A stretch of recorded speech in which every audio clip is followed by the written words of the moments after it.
My name is Sophia Brooks. I'm 35 and I never thought I'd have to fight my own parents to protect what my grandmother built. When Evelyn passed, she left me her Vermont home and a carefully built investment portfolio. At a family meeting, my parents casually announced they'd sell it all to bail out my brother Mason's gambling debts. They didn't know I'd already moved everything into a trust they couldn't touch. Their faces when I told them unforgettable. Before I share how I stood my ground, let me know where you're watching from in the comments, and don't forget to like and subscribe for more true stories about standing up to family manipulation. It was a Thursday afternoon when I got the text. No explanation, no details, just Mom's usual clipped tone. Family meeting. Sunday 3 p.m. Important. I stood in my office in downtown Austin, phone in hand, watching the message glow on the screen. The sun was dipping low, turning the glass buildings into sheets of gold, but inside me a cold dread settled in my stomach. Important in my family usually meant Mason needed something. It meant I needed to pay for it. I took a slow breath, rubbing my thumb along the edge of my phone. My grandmother Evelyn had died a year ago, leaving me with a portfolio of investments, her Vermont home, and jewelry that had been in our family for generations. She always said the inheritance wasn't just money, it was responsibility. I wasn't about to let them take that away from me. I stepped out of my office and dialed Zoe, my best friend since college and my business partner. She picked up on the second ring. "Hey, what's up?" I could hear the sound of her keyboard tapping in the background, the soft hum of the office printer. "I just got a text from my mom. Family meeting on Sunday." There was a pause, then a sigh. "Let me guess. Mason." I pressed my lips together. "Probably. He's been off the radar for weeks." "Did you hear?" Zoe's voice dropped almost a whisper. "Someone saw him at the casinos in Vegas last week. And not the penny slots." I felt my pulse quicken. "Please tell me you're kidding." "I wish I was. Word is he's tied up with some Russian loan sharks." I closed my eyes, pressing the bridge of my nose. Images of Mason flashed in my mind, his messy hair, the way he'd laugh off every mistake, the constant excuses. "You think this meeting is about him again?" I asked, even though I already knew the answer. "When has it ever not been about Mason?" Zoe replied softly. I walked to the window, looking down at the traffic crawling through Congress Avenue. People with coffees in hand rushing to catch buses, living lives without the constant pull of family chaos. "My grandmother didn't leave me that inheritance so I could save him," I whispered. Zoe was silent for a moment, then spoke. "Sophia, you know you don't owe them this." I swallowed hard. "Yeah. But you know how they are." There was a knock on my office door. One of our junior associates poked her head in to remind me of a client call. I nodded, giving her a small wave, then turned back to the window. "I have to go," I said. "Call me after," Zoe replied. "Whatever happens, you're not alone." After I hung up, I stood there for a moment, letting the reality sink in. Sunday was coming, and with it the battle I had spent my whole life trying to avoid. That evening I sat on my couch with a glass of water, flipping through the old leather folder where I kept Evelyn's documents. Her will, the property deeds, the investment statements. Her handwriting on the margins neat and careful, reminding me of the afternoons we spent together learning how to balance accounts and read financial reports. "Money is a tool, Sophia," she would say. "Not a leash." I promised her I would protect what she built. I promised her I would protect myself. When my phone buzzed again, I jumped. It was a message from Zoe. "Call me if you need me. I'll be here." I glanced around my quiet apartment, the place I had built for myself, the life I had fought to protect from the chaos Mason always brought. I wasn't sure I could keep him from dragging me down again. But I knew I was going to try. And I knew I wasn't signing over my life this time. The next morning I woke before the sun, unable to shake the heaviness in my chest. I made coffee standing at my kitchen island, the smell of dark roast filling the quiet room. My phone lay on the counter, screen dark, but I could feel its weight. I knew I had to prepare. I opened my laptop and pulled up the scanned documents Evelyn had left me. The will notarized with my name written clearly. The deeds to the Vermont house, the investment portfolio she had carefully curated over decades. It wasn't about greed. It was about honoring what she built, what she taught me. I spent the next hour reviewing each line, highlighting the protective clauses she had insisted her attorney include. She knew my parents. She knew Mason. She knew they would try to take it. I pulled up the estate's online banking accounts, checking for any unusual activity. Everything looked clean, but something in me couldn't rest. That afternoon, I drove to my parents' house on the west side of Austin. The same brick house I grew up in, the one with the creaking porch swing and the fading blue shutters. Mom opened the door before I could knock. "Sophia, you're early." Her smile was tight, her eyes darting past me, scanning the driveway as if expecting someone else. "I wanted to talk," I said. She stepped aside, letting me in. The scent of her lavender candles mixed with something burning in the oven. She was always trying to make things feel normal, even when nothing was. Dad was in the living room, sitting in his recliner, flipping through a stack of papers. "Hey, Soph." His voice was casual, too casual. I sat on the edge of the couch, clutching my bag to my chest. "What's this meeting about, really?" I asked. Mom wiped her hands on a dish towel, her eyes avoiding mine. "Sweetheart, it's about the family." Dad looked up, pushing his glasses up the bridge of his nose. "Your brother is in trouble," he said. I closed my eyes for a moment, trying to keep my voice steady. "How much this time?" Mom flinched. Dad cleared his throat. "It's serious, Sophia." "He's gotten mixed up with some people who Russian loan sharks," I interrupted. They both froze. "Zoe told me," I said. "And before you even ask, the answer is no." Dad's jaw tightened. "It's not that simple." I stood pacing across the worn carpet. "You want me to give up what Evelyn left me? You want me to sell the Vermont house, drain the accounts to pay off Mason's debts?" Mom's voice trembled. "He's your brother. And Evelyn was your mother." I snapped, anger rising in my chest. The room went silent. Dad stood folding his papers, placing them carefully on the coffee table. "We're family, Sophia. We take care of each other." I stared at him, feeling the old wound reopen. The years of being the responsible one.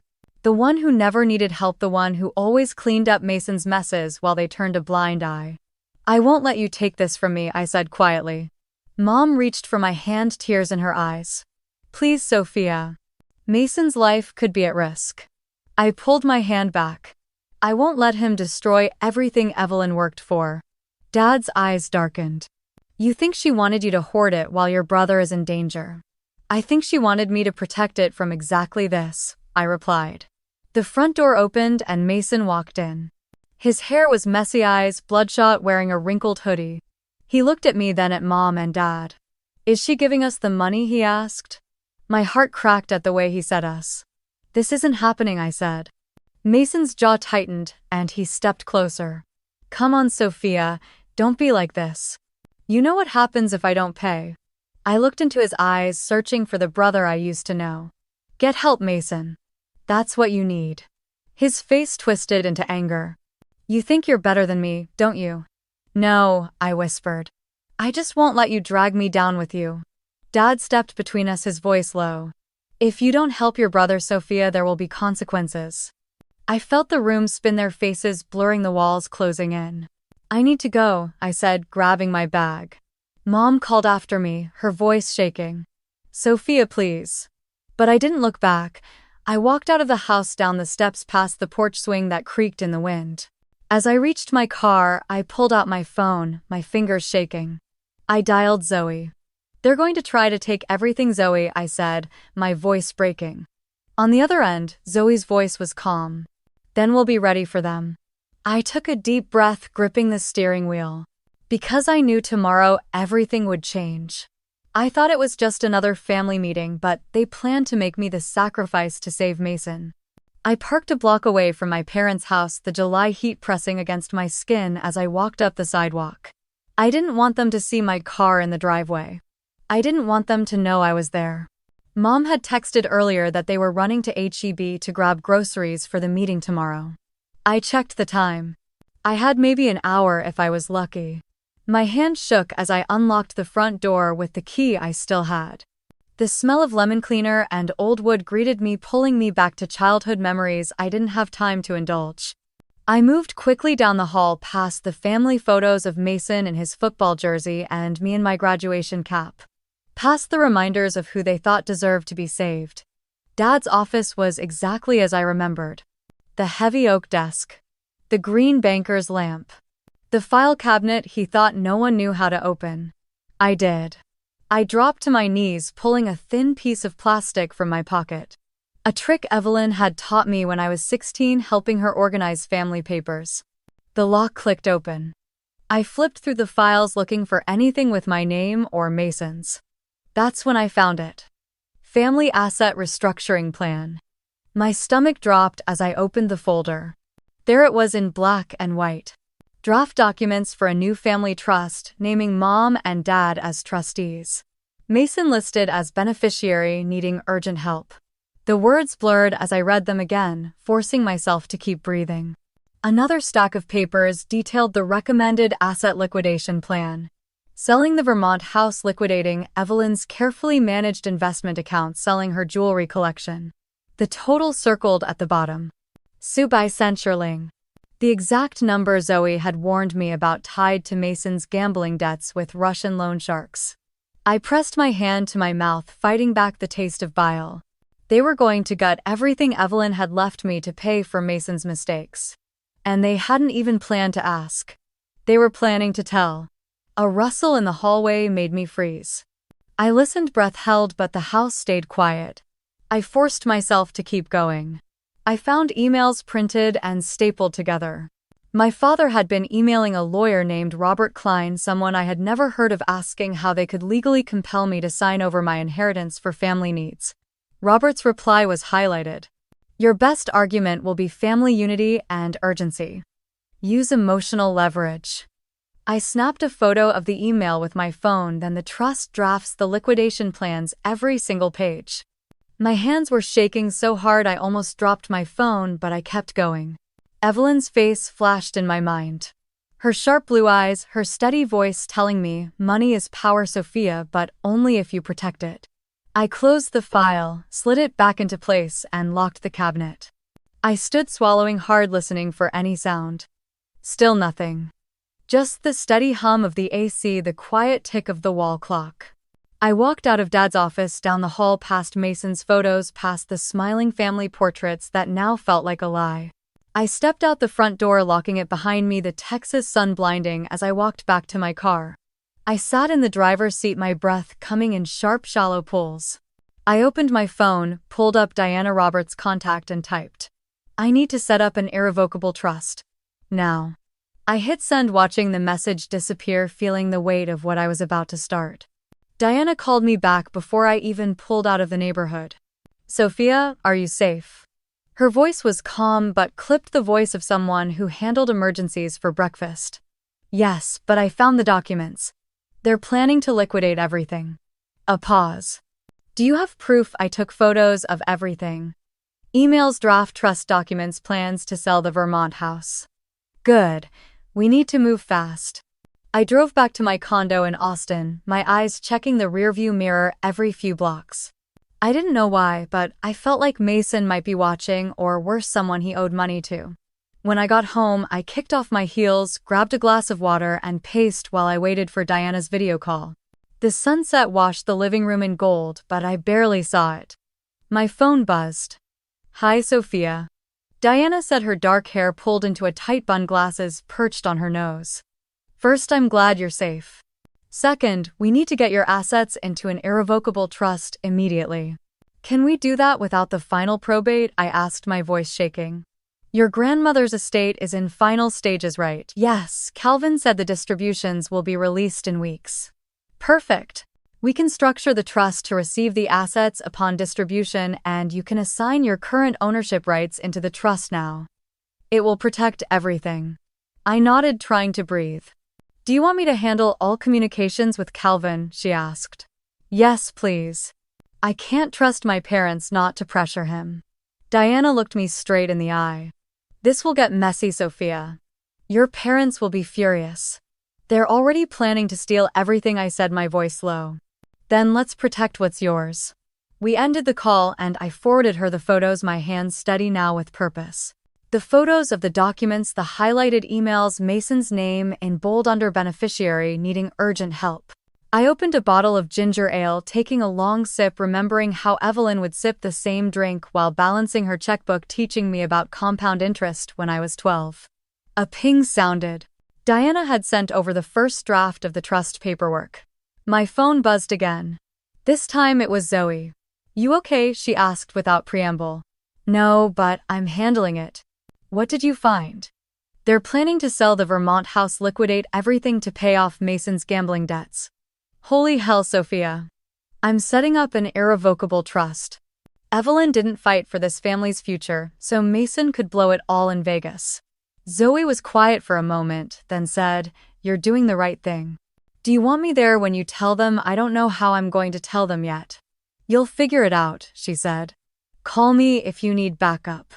After we hung up, I signed the preliminary trust documents digitally, my finger hovering over the signature line before pressing down. Sophia Brooks. For the first time in days, I felt a thread of calm. A sense of control. I sat back on my couch clutching my phone, the city lights of Austin blinking through my windows. Then my phone vibrated again. This time it was a text from Mom. "Hi honey. Just checking in. Don't forget about the meeting tomorrow. 3 p.m. We love you." I stared at the message, bile rising in my throat. Love. The word felt like a trap now. I typed back one word. Okay. Then I turned off my phone, closed my eyes, and took a deep breath, letting the cool air fill my lungs. Because tomorrow, I would walk into that family meeting with a secret they couldn't touch. And they had no idea what was coming.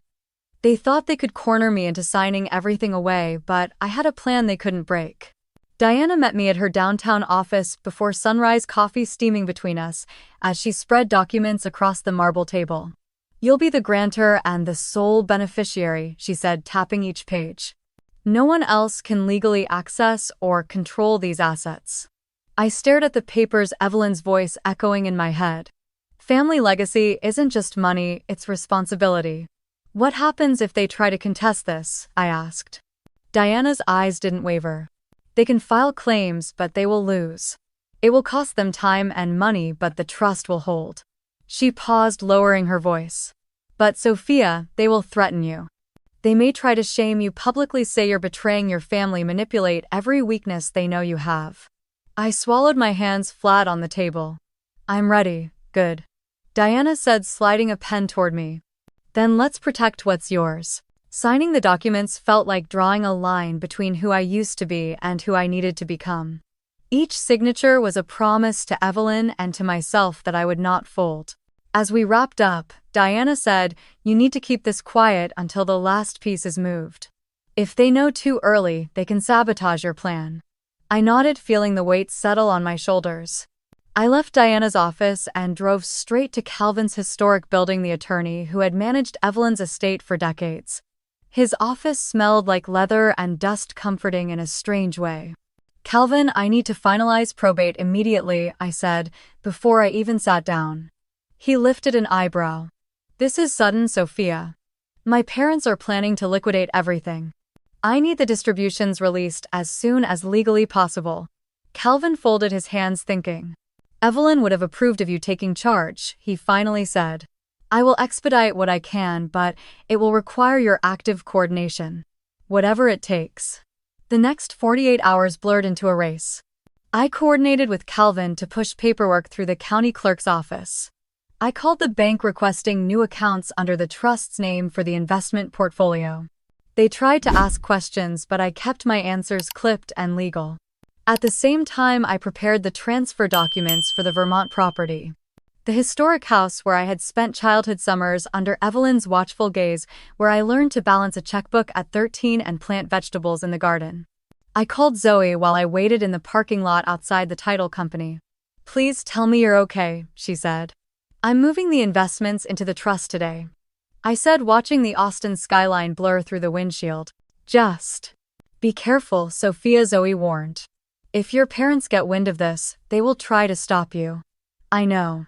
Do you have a backup plan if they corner you?" "I have Diana," I said, "and I have the law on my side." "But you know them, Soph. They don't play fair." Her words sank deep, but I forced myself to breathe. "I can't let them steal Evelyn's legacy to cover Mason's debts." "I know," Zoe said softly. "Call me after you're done." I ended the call stepping out of the car, documents in hand, determination stealing every step I took toward the title office. If they wanted a fight, they would get one. And I was ready. I walked out of the title office, the transfer papers for the Vermont property locked in my bag, my pulse pounding like I'd just run a marathon. The sun was setting over Austin, painting the sky in streaks of orange and purple, but I barely saw it. All I could think about was what would happen if my parents found out before everything was done. I drove straight to the bank, checking the rearview mirror like I was being followed, though I knew it was just paranoia. But I couldn't risk slipping up now, not when I was so close. The banker, a young woman named Jenna, smiled politely as I handed over the documents. "I need to transfer these investments under the name of my irrevocable trust," I said, keeping my voice steady. She glanced at the paperwork, then looked up. "We can handle this today, but it may take a few hours to process." "That's fine," I replied. "I'll wait." As I sat in the small waiting area, I scrolled through my phone, checking emails, pretending to look calm while my knee bounced uncontrollably. A text came in from Zoe. "Everything okay?" I typed back quickly. "At the bank now. Almost done." Her reply was instant. "Stay strong, Soph." I closed my eyes, leaning back in the chair. Memories of Evelyn's voice drifted through my mind, reminding me that family legacy was about strength, not sacrifice. Jenna returned, handing me a stack of documents to sign. Each signature felt like a protective shield snapping into place around everything Evelyn had worked for. "Congratulations," Jenna said softly. "It's all under your trust now." I nodded, swallowing hard. "Thank you." Leaving the bank, I finally allowed myself a small breath of relief. The investments and the Vermont house were secure. The jewelry would be next, but that would require a quiet visit to the safety deposit box before the meeting. As I pulled into my condo's parking spot, my phone buzzed again. This time it wasn't Zoe. It was my mother. "Sophia, we need to talk. Now." "What did you do with Evelyn's accounts?" My stomach dropped, the air in the car suddenly too thick to breathe. "They knew." I stared at the message, my fingers frozen above the screen. My heart was pounding so loud I could hear it echoing in my head. They must have noticed the account changes, or someone at the bank let it slip. Maybe Mason had overheard something, or they were watching closer than I thought. I closed my eyes, feeling a wave of fear crash through me, but it didn't last long. Because under that fear was something stronger. Resolve. I opened my eyes, my reflection in the rearview mirror looking back at me. I didn't see the daughter they could guilt and control anymore. I saw the woman Evelyn raised. I took a deep breath, opened the message, and began typing. But before I could send it, my phone lit up with a call from my father. I let it ring, gripping the wheel, letting it buzz until it stopped. Then it rang again. And again. I silenced it, my hands trembling as I got out of the car, each step toward my condo heavy but certain. They were going to come for me. And I was ready for them. I unlocked my condo door, stepping inside to the quiet hum of the fridge and the soft ticking of the clock on the wall. I set my bag down, pulling out the folder with the trust papers, and placed it carefully in the small safe hidden in my bedroom closet. My hands shook as I entered the code, feeling the weight of what I had just done pressing on my chest. A knock sounded on my door, sharp, insistent. My phone buzzed in my pocket again. Another call from my father, followed by a text. "Sophia, answer us. We know you did something." I backed away from the door, staring at it as if it might burst open. My mind raced, wondering if they would really come here tonight, demanding explanations. I forced myself to breathe. In, out, in, out. Another knock. I grabbed my phone and texted Zoe. "They're calling. They know." Her response was immediate. "Don't open the door if they show up.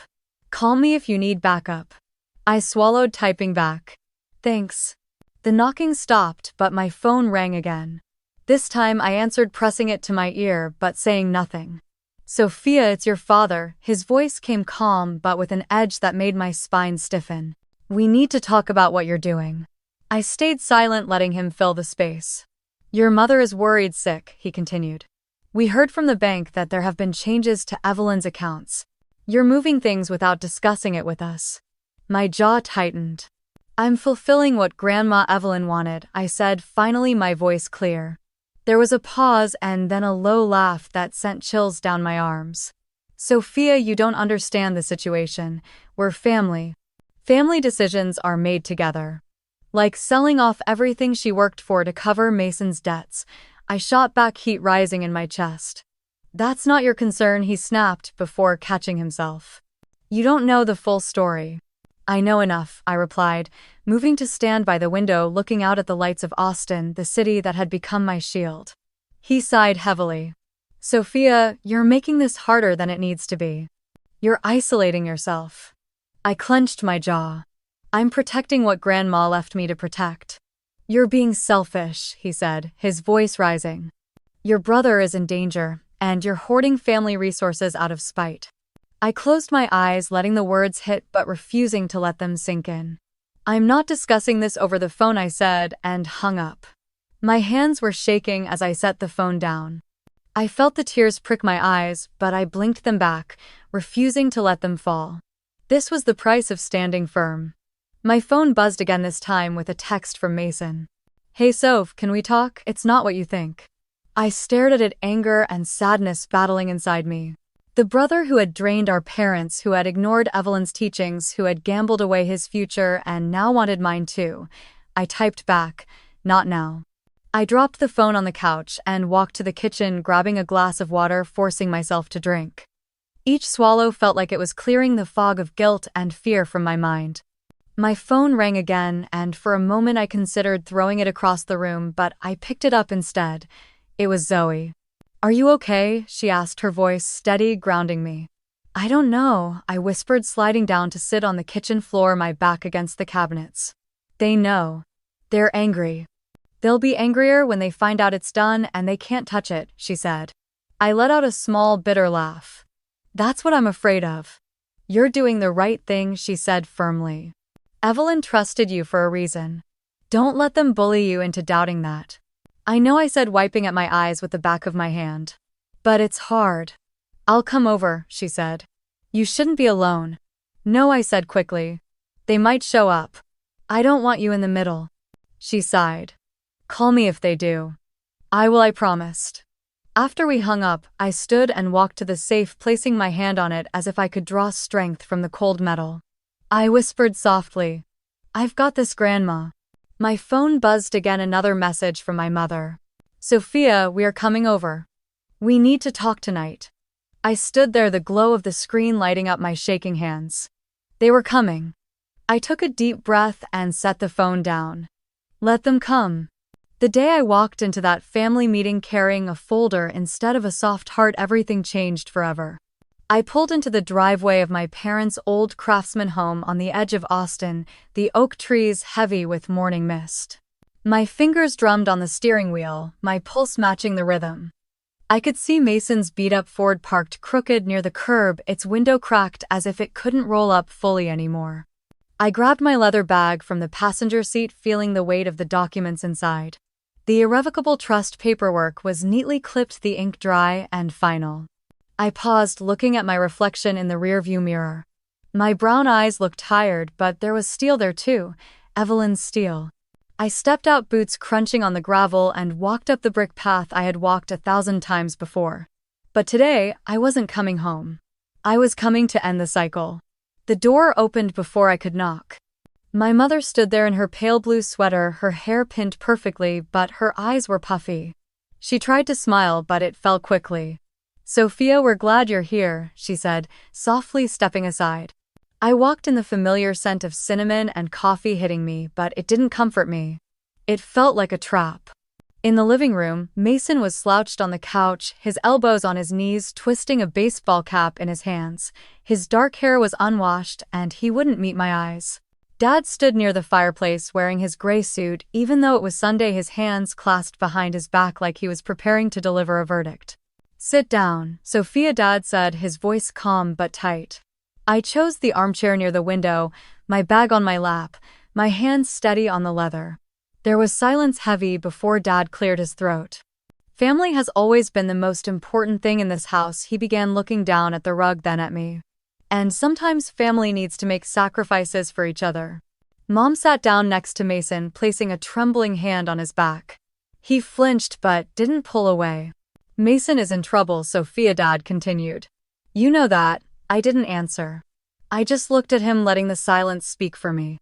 Your brother owes people who will hurt him, Mom said, her voice cracking. We have to help him, Sophia. We can't let him. Can't let him, what I asked, my voice even. Face the consequences of his choices. Mom's eyes filled with tears. Mason looked up at me, then his eyes red, his face pale.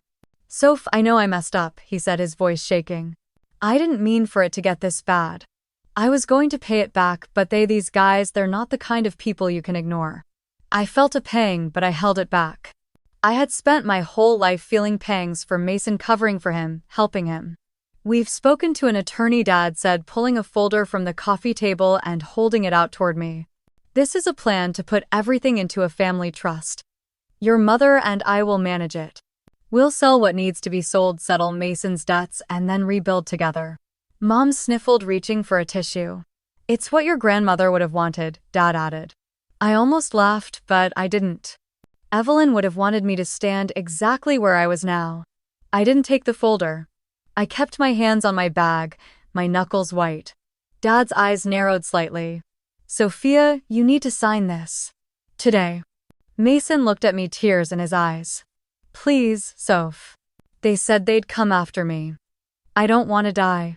I inhaled deeply, the air sharp in my lungs, as I slowly reached down to unzip my bag.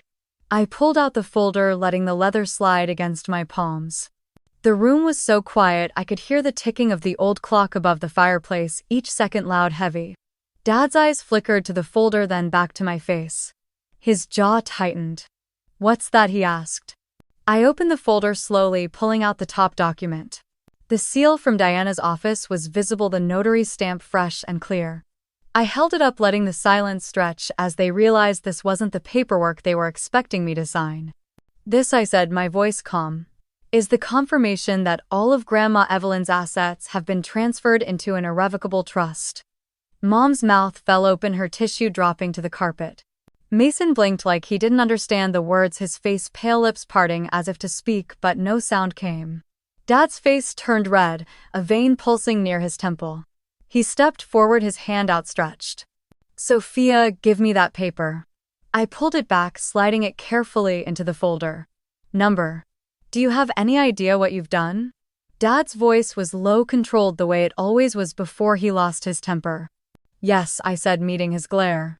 I've protected Grandma's legacy. I've protected myself. Mason stood up, his hands shaking. Soph, you can't do this. You can't let them, these people, they'll kill me. I turned to him, my heart twisting at the fear in his eyes, but I kept my voice steady. And you think risking everything Grandma built, everything she entrusted to me, will fix that? She would have wanted us to help him. Mom sobbed, her voice high, desperate. We're family. She wanted us to honor her work, her wishes, her sacrifices. I shot back. You're asking me to destroy everything she built because Mason can't stop gambling. Dad slammed his hand on the coffee table, making the folder jump. You're being selfish. No, I said, standing up, my knees steady. For the first time, I'm not. Mason's face twisted, anger flashing across his features. They're going to break my legs, Sophia. Or worse. You think your precious trust fund is worth that? You think this is about money, I said softly. But it's about boundaries. It's about stopping the cycle. You're choosing money over your brother's life. Dad shouted, his voice booming through the room. I'm choosing to stop enabling him. I replied, my voice calm even as my hands shook. Mom collapsed back onto the couch, her face in her hands, sobs racking her shoulders. You always thought you were better than us, Mason spat, stepping closer, his face inches from mine. Little Miss Perfect with her degrees and her big career. I didn't flinch. I looked him in the eyes, seeing the fear, the desperation, but also the entitlement that had been there our whole lives. I'm not better, I whispered. I'm just done. Dad took a deep breath, trying to steady himself, but I saw the rage simmering beneath the surface. You're going to regret this, Sophia. I shook my head. Number, one day, you'll thank me. I turned to leave, the folder clutched against my chest, my pulse loud in my ears. As I reached the door, Mason's voice cracked behind me. Sophia, please, he choked out, his voice breaking. I don't want to die. I paused, my hand on the doorknob, my eyes burning. I turned back, looking at him, at Mom, at Dad, the family I had tried so hard to hold together for so long. You need help, Mason, I said, my voice shaking. But this isn't it. I opened the door, the cold air rushing in as I stepped out. Behind me, the living room was silent except for Mom's quiet sobs. As I closed the door, I heard Dad's voice, low, dark, full of fury. This isn't over. I stepped off the porch, the winter wind sharp against my face, my breath clouding in the air. And I knew he was right. It wasn't over. No one at that table expected me to fight back, and the moment I did, everything broke. Dad's face turned red, and he slammed his hand on the table so hard the silverware rattled. You have no idea what you've done, Sophia, he shouted. Mom's hands were shaking as she wiped tears from her cheeks, her eyes pleading. Honey, please, you don't understand how serious this is. Your brother's life is on the line. Mason leaned forward, his eyes, wild sweat beading on his forehead. Soph, please, they're going to kill me. You don't get it. They don't care about the police or lawyers. I clenched, my jaw gripping the edge of the table, trying to steady the tremor in my hands. I understand, Mason. But you can't keep doing this, and you can't expect me to sacrifice everything Grandma built because you refuse to get help. You're selfish, Dad snapped, pointing a finger at me. You're heartless. We raised you better than this. I laughed, but it was a dry, empty sound. You raised me to clean up everyone else's messes while pretending everything was fine. Mom sobbed harder, her shoulders shaking, her voice small. Sophia, we're family. Family means we help each other even when it's hard. Helping each other doesn't mean destroying each other, I said, my voice rising.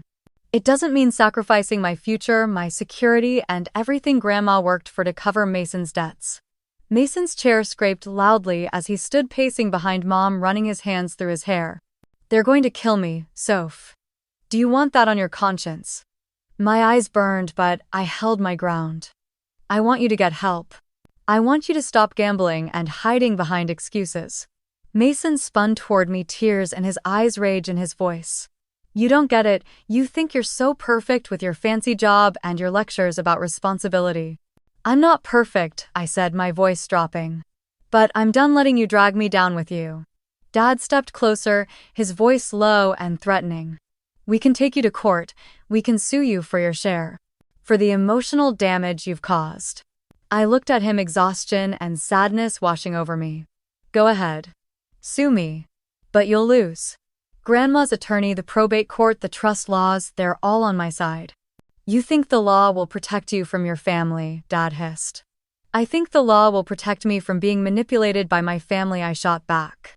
Mom's face crumpled as she dropped her head into her hands, crying loudly now, her body shaking with each sob. Mason punched the wall, leaving a dent in the plaster, his breath coming in ragged gasps. You just signed my death sentence, Sophia. The words sliced through the room, leaving a cold, empty silence. I took a shaky breath, forcing myself to look at each of them. I won't apologize for protecting what Grandma wanted. For protecting myself. Dad's jaw tightened, his eyes cold. You're no daughter of mine. The words hurt more than I expected, but I kept my face still. That's your choice, Dad. Mason grabbed his jacket and stormed out, slamming the door so hard the windows rattled. Mom tried to reach for me, but I stepped back, her tears dripping onto the floor. Please, Sophia, she whispered. I shook my head. I love you, Mom. But I can't do this anymore. I turned and walked toward the door, my legs heavy, my heart pounding each step, feeling like it might break me.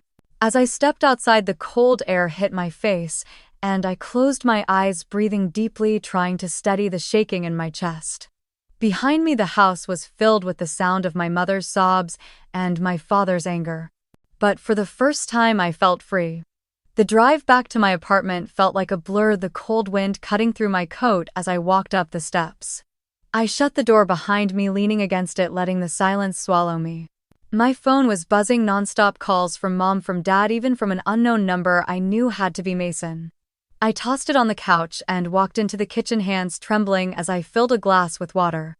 I could still hear Mason's voice in my head, begging, accusing, threatening.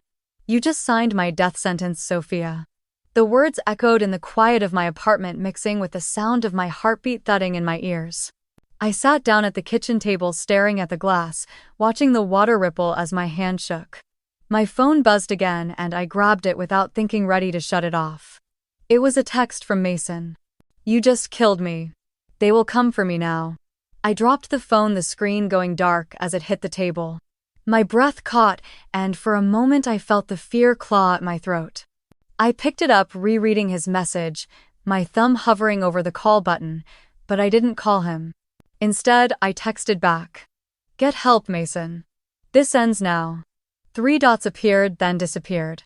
He didn't reply. I stood up, pacing the kitchen, my mind racing. Would they really come after him? How deep was he into this? How far would these people go? I grabbed my phone and called Zoe, my voice low and shaking. "Hey, it's me. Are you okay?" she asked immediately. "No," I whispered. "Mason just texted. He says they'll kill him." There was a pause, then Zoe's calm voice. "Sophia, you did the right thing. This isn't on you." "It feels like it is," I said, sinking into the chair again. "Sophia, listen to me," Zoe said, her voice firm. "You can't save him by sacrificing everything. He needs help, and if he's in danger, he needs to call the police." "You know he won't," I said, my voice breaking. "Then you need to protect yourself," Zoe said. "You can't fix him, Sophia." I closed my eyes, pressing my fingers against my temples. "I know," I said softly. We stayed on the phone for a while, Zoe's voice grounding me, reminding me why I had done this. After we hung up, I walked to the window, looking out over the city lights, the cold glass against my forehead. I thought of Grandma Evelyn, of her voice telling me, "Protect what matters." My phone buzzed again, another message from Mason. "Meet me. Please. I need your help." I stared at the message, my fingers cold, the room suddenly too quiet. I knew I couldn't ignore it. I typed back, my heart pounding. "Where?" The dots appeared again, then a reply. "Behind the diner on 5th. Tonight." I looked at the clock. 10:37 p.m. The streetlights glowed outside, the world moving on while mine felt like it was collapsing. I grabbed my coat, slipping my phone into my pocket, locking the door behind me. As I walked down the hallway, the weight of what I was about to face pressed heavy on my shoulders. I had protected the inheritance. I had protected Grandma's legacy. Now I had to protect my brother from himself. Even if it meant walking straight into the dark to do it. I thought signing the papers would end the war, but it was just the opening shot. That morning I drove across Austin to a small repair shop with a faded sign, "Thomas's Auto and Supply." Thomas, my dad's younger brother, stepped out, wiping his hands on a rag. He was in his early 60s, gray hair, the same sharp blue eyes as Dad, but softer somehow. "Sophia," he said, surprised. "I didn't think I'd ever see you here." "I need to talk," I said, my voice low. He nodded, waving me into his cramped office, the smell of motor oil and old coffee filling the air. I sat across from him, my hands wrapped around the coffee cup he handed me. "I know you were cut off from the family," I began, "but I need the truth." Thomas sighed, leaning back in his chair. "Your dad and I stopped speaking when he started using family money to cover bad investments." "What kind of investments?" I asked. "Real estate deals gone bad, risky stocks, some half-baked business ventures," he said, rubbing his temples. My stomach dropped. "Grandma's jewelry," I whispered. "Did they sell it?" Thomas met my eyes, nodding. "They sold off pieces, quietly, told everyone it was to help Mason." Truth was, they were in deep before Mason ever started gambling. I felt the air leave my lungs, anger bubbling under my skin. "They were planning to use my inheritance to clean up their mess," I said, almost to myself. Thomas nodded again. "And Mason's debts made it convenient to guilt you into giving it up." My phone buzzed in my pocket, a new email notification. I pulled it out, my blood freezing as I read the subject line. "You're next if you don't pay." Thomas saw my face drain of color. "What is it?" he demanded. I handed him the phone. His jaw tightened as he read. "That's not an empty threat," he said quietly. "Whoever Mason owes, they know how to find you." I felt my hands start to shake. "Thomas, what do I do?" I whispered. He leaned forward, eyes steady. "You go to the police, Sophia. You don't play games with people like this." "I can't," I said, panic rising. "If I call the police, they'll go after Mason." Thomas sighed. "And if you don't, they'll come after you." I stood up, pacing the small office. My mind was spinning, the weight of everything pressing on my shoulders. My phone rang, Zoe's name on the screen. I answered immediately. Zoe. Sophia, I've been thinking, she said, her voice urgent. You need to leave Austin for a while. Get somewhere safe. I can't just leave, I protested. You can, she insisted. You have options. Go to Vermont, stay in the house. Let Diana handle the legal fallout while you stay alive. I closed my eyes, leaning against the wall. I'm scared, Zoe. I know, she said softly, but you're not alone in this. I hung up and turned back to Thomas. If I leave, they'll think I'm running, I said. Thomas looked at me with sad eyes. Sometimes staying alive is more important than proving a point. I looked down at my phone, the message still open. You're next if you don't pay. I swallowed hard, feeling the fear sink into my bones. But underneath it, a spark of something else, resolve. I drove home with my hands gripping the steering wheel so tight they hurt. Every red light felt like an invitation for someone to pull up beside me and finish what that email threatened. When I got back to my condo, I checked every lock twice, pulling the curtains shut before I even set my purse down. I stood in the kitchen, the hum of the refrigerator, the only sound trying to steady my breathing. I pulled out my phone and called Diana. Sophia, she answered on the first ring. I got a threat, I said, my voice shaking. They know who I am. There was a pause. Was it direct or anonymous? It was anonymous, but they said, you're next if you don't pay. Diana let out a slow breath. I'm calling a contact at APD, she said firmly. You need to file a report. I can't, I whispered. If the police get involved, Mason might get hurt. Diana's voice was calm, steady. If you don't protect yourself, Sophia, they will hurt you. Then Mason won't be the only victim. I closed my eyes, tears pricking, but I didn't let them fall. I don't want to live like this. You won't, she promised. We'll set up a protective order if needed. Forward me the email now. After we hung up, I forwarded the message, my fingers trembling. I paced, checking my phone every few seconds, expecting another threat. Instead, a text popped up from Zoe. You need to leave now. I called her immediately. I can't leave, I said again, hearing how tired I sounded. You can and you should, Zoe replied. Sophia, this isn't about just your safety anymore. This is about control. They want to scare you into giving them what they want. I rubbed my temples, looking around my apartment. What if they find me in Vermont? I whispered. Then you deal with it, then she said softly. But you can't fight this war in the open. Not while they're circling. I sank onto the couch, letting her words wash over me. She was right. Every email, every threat, every demand from my family had been about one thing. Control. I stood, walking to my bedroom, pulling out a suitcase. It felt surreal, folding clothes into a bag while my heart pounded like a drum. My phone buzzed again, and I nearly dropped it. It was Mason. Please, Sophia, please help me. I stared at the screen, my thumb hovering over the reply button. I thought about the little boy he used to be, chasing fireflies in the backyard, his laughter ringing out under the Texas stars. Then I thought about the man he was now, the man who had gambled away everything and was dragging all of us down with him. I turned off my phone. I finished packing, zipping up the suitcase, and took one last look around the apartment. I was about to turn off the lights when I noticed headlights through the blinds. They didn't move. My breath caught. I edged closer to the window, carefully pulling down a slat with one finger. A black SUV idled across the street, its engine running, headlights glaring directly at my living room. My pulse roared in my ears. They had found me. I thought I knew what betrayal felt like, but nothing prepared me for hearing my own mother cry on the phone, begging me to give up everything for Mason. Please, Sophia, she sobbed, her voice cracking. They're going to hurt him if we don't pay. I stood in the kitchen of the small cabin I had rented outside Burlington, my hand gripping the counter so hard my knuckles turned white. Mason made his choices, Mom, I said, keeping my voice even. He's your brother, she screamed, the desperation slicing through the phone. Don't you care if he dies? I closed my eyes, trying to block out the image of Mason as a kid grinning as he handed me dandelions from the yard. Mom, I care, I whispered. But I can't let him drag us all under. There was silence, then the phone rustled before Mason's voice came on rough and shaking. "Sophia," he gasped. "They're going to kill me." I felt the words hit like a punch, but I kept breathing. "You have to help me, please," he said, his voice breaking. "If you don't, I'll just end it myself." A sharp pain sliced through my chest and I gripped the counter tighter. "Don't say that, Mason," I said, my voice trembling. "What else am I supposed to do?" he yelled, panic flooding his words.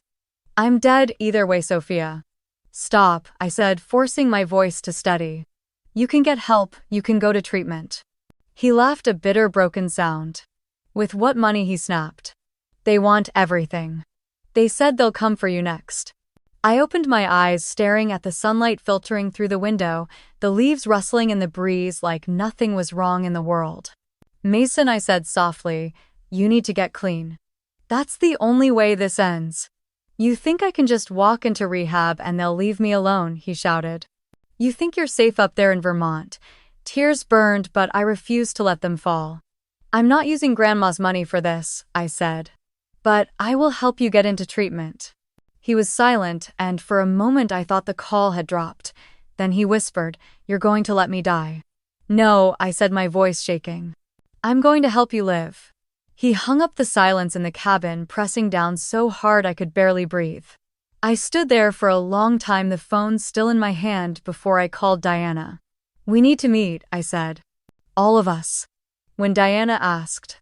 "Tomorrow," I said, taking a breath. "At your office." I hung up and called my parents, who answered on the first ring. "We're meeting tomorrow at Diana's," I said. "Bring Mason." "What is this about?" my father demanded. "It's about boundaries," I said, and ended the call. The next morning, I walked into Diana's office, clutching a folder of documents against my chest like a shield. My parents were already there, sitting stiffly on the leather chairs, eyes puffy, faces drawn. Mason was slouched in the corner, hoodie up, hands trembling as he picked at the threads on his sleeves. Diana nodded to me, calm and professional, and gestured for me to sit. "Thank you for coming," she began, her voice steady. I didn't wait for her to continue. "I'm going to make this clear," I said, looking each of them in the eye. "I'm not using Grandma Evelyn's inheritance to pay off Mason's debts." My mother's face crumpled, tears spilling as she shook her head. "Sophia, please," she whispered. "He's your brother." "He's an addict," I said softly. "And the only way he survives is if we stop enabling him." Mason's head snapped up, his eyes red, his jaw clenched. "You're condemning me," he spat. "You're letting them kill me." "No," I replied, keeping my voice firm. "I'm offering you help, but it won't come from money that doesn't belong to me alone. It's a legacy that belongs to future generations, not a bandage for a gambling debt." My father stood abruptly, pointing a shaking finger at me. "You ungrateful child," he snapped. "We raised you. We gave you everything. And now you stand there with your fancy lawyer telling us you won't help your own brother. You're asking me to destroy everything Grandma built," I said, standing too. "You're asking me to betray her trust, and I won't." Mason's eyes filled with tears, and he looked so small in that moment. "I don't want to die," he whispered. My resolve wavered, but I forced myself to breathe. "That's why I've arranged a spot for you at Haven Recovery," I said. "I will pay for your treatment, Mason, but that's where it ends." He looked up, confusion and desperation warring on his face. "And after that?" he asked, voice cracking. "You will work with the counselors there," I said. "You will commit to recovery, or you will face the consequences of your choices." My mother sobbed, burying her face in her hands, while my father's shoulders sagged as if the fight had drained from him. Diana cleared her throat. "This is a fair boundary," she said. "Sophia is within her rights, and this is the healthiest path forward." Silence filled the room, thick and heavy, until Mason looked at me again. "Will you come with me?" he asked, his voice barely audible. "Yes," I said, my voice softening. "I'll take you there myself." Mason lowered his head, and for the first time in a long time I saw something that looked like surrender. Not defeat, but a fragile acceptance. We walked out of that office together, the weight of generations pressing on all of us. That evening, as I packed a small bag to drive Mason to Haven in the morning, my phone buzzed with a new email. It was from Mason. "Thank you, Sophia. I'm starting to understand." I sat down on the edge of my bed, the screen glowing in my hand, tears finally spilling as I whispered to the empty room. Please, Mason, mean it this time. I didn't know what tomorrow would bring, but for the first time I felt hope crack through the fear. Then my phone buzzed again with an unknown number and a chill ran down my spine as I answered. A voice on the other end said, "Sophia, you're not finished yet." I used to think Grandma Evelyn's greatest gift to me was the house in Vermont, but I was wrong. It was the quiet strength to sit alone in her old library and finally feel at peace. I drove up from Austin on a crisp October morning, the leaves glowing red and gold against the white porch railings. As I pulled into the gravel driveway, I cut the engine and let the silence of the place wrap around me. The house smelled the same, a mix of pine old books and the faint lavender sachets Grandma tucked in every drawer. I carried my small bag inside my boots, echoing on the hardwood floors, passing the family portraits that once made me feel like an outsider. Now they felt like a reminder of how far I had come. I set my bag down in the library, the sun slanting through the window onto Grandma's old leather chair. On the table was the letter she had left for me folded carefully under the glass lamp. My hands shook a little as I lifted it, sitting in the chair where she had read to me as a child. "My dearest Sophia," it began, her handwriting still strong. "If you're reading this, it means you stood firm even when it hurt." Tears blurred the ink as I read her words, reminding me that family is worth protecting, but only when they choose to protect themselves too. That money can build a home, but it cannot build a family. That courage sometimes means saying no even to the people you love most. I closed my eyes and let out a breath I didn't know I had been holding. Outside, a light breeze rustled the maple leaves. My phone buzzed, and I wiped my cheeks before answering. It was Mason. "Hey," he said, his voice steadier than it had been in years. "Hi, Maze," I replied, trying to keep my voice even. "I just wanted to tell you I got the job at the garden center," he said, a note of pride in his words. "I'm proud of you," I said, my voice catching. "I couldn't have done it without you," he replied softly. We sat in silence for a moment, the good kind, the kind where you don't need to fill the air with explanations. "I'm coming up this weekend," he said. "I'll make your favorite," I teased. "Grandma's chili." "Deal," he laughed, and for the first time it felt like we were just siblings again, not broken pieces trying to fix each other. As I ended the call, I looked around the room, seeing not just what Grandma had left behind, but what I was now able to build. The Vermont house was no longer a burden to protect. It was a promise I had kept. That weekend, the house came alive in a way it hadn't in years. Zoe arrived first, carrying bags of groceries and her favorite Vermont maple syrup. "You didn't think I'd let you celebrate alone, did you?" she said, grinning as she set everything on the kitchen counter. Thomas pulled up in his old pickup next, bringing a box of firewood and a bottle of wine. "Evelyn would have wanted a good fire tonight," he said, giving me a warm, uncle-like pat on the shoulder. Even Diana came just for the evening, bringing her quiet, calm presence and a fresh apple pie from a local bakery. We moved around the kitchen, chopping vegetables for the chili, laughing as Zoe dropped a carrot on the floor and Thomas scolded her like an older brother. It felt simple, warm, and real. Mason arrived last, a little shy, holding a small potted plant in his hands. "For the porch," he said, avoiding my eyes. "It's a new start, right?" I took it from him, hugging him before he could pull away. We ate dinner at the long wooden table, the one that had hosted decades of family meals under Grandma's watchful eye. But this time there was no tension, no hidden agendas, no fear, just the sound of spoons against bowls, laughter when Thomas tried to tell one of his bad jokes, and Mason quietly thanking me for the second bowl of chili. After dinner, we sat by the fireplace, the flames crackling, filling the room with a comforting glow. Mason sat across from me, his eyes clear, his shoulders relaxed in a way I hadn't seen since we were kids. "I know I can't change the past," he said, voice steady. "But I'm trying to build something better." I nodded, blinking back tears. "That's all any of us can do," I said. Thomas leaned back in his chair, watching the fire. "Your grandma would be proud, Sophia," he said softly. "She didn't just leave you this house, she left you the courage to keep this family honest." I looked around the room, seeing the people I loved not as burdens but as their flawed human selves, and for once it was enough. Later that night, after everyone had gone to bed or left for the drive back to town, I walked to the library carrying the small plant Mason had brought. I set it on the windowsill, the moonlight casting soft shadows across the floor. I opened the window, letting the cool Vermont air fill the room. The house creaked gently, settling around me, alive with the echoes of laughter and the promise of quieter, kinder days. I touched the edge of Grandma's chair, whispering into the silence. "I did it, Grandma. I kept your promise." A single leaf from Mason's plant brushed against my hand, and I smiled. Sometimes the real inheritance isn't money.